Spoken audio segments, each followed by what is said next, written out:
YCP శాసనసభాపక్ష సమావేశం ముగిసింది. ఈసారి కూడా అసెంబ్లీకి వెళ్లొద్దని వైసీపీ నిర్ణయం తీసుకుంది. ప్రజా సమస్యలపై మండలిలో కొట్లాడాలని జగన్ దిశానిర్దేశం చేశారు. వైసీపీకి ప్రధాన ప్రతిపక్ష హోదా ఇవ్వడం లేదని ఆగ్రహం వ్యక్తం చేశారు. డిఎస్సీ అక్రమాలపై సిబిఐ విచారణ జరిపించాలని డిమాండ్ చేశారు.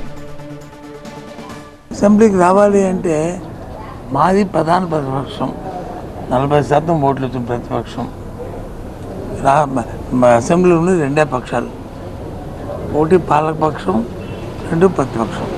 మూడో పార్టీ లేదు. ఆటోమేటిక్గా ఆ స్టేటస్ ఇవ్వాలి ప్రతిపక్ష హోదా. ఎందుకు ఇవ్వట్లేదు? ఎక్కడుంది చెప్పమనండి. అందుకే మేము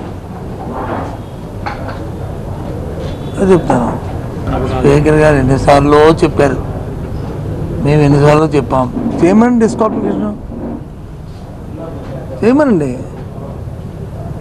అది చట్టంలో ఉంటే, పరిధిలో ఉంటే, ఆయన పరిధిలో ఉంటే చేయమనండి.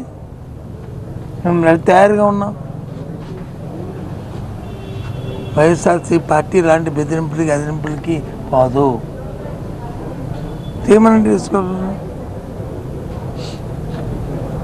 కాబట్టి ఇది కాదు, ఇది రాజ్యాంగబద్ధంగా రాజ్యాంగపరంగా ఏది ఉందో దానికోసం పోరాడుతుంది.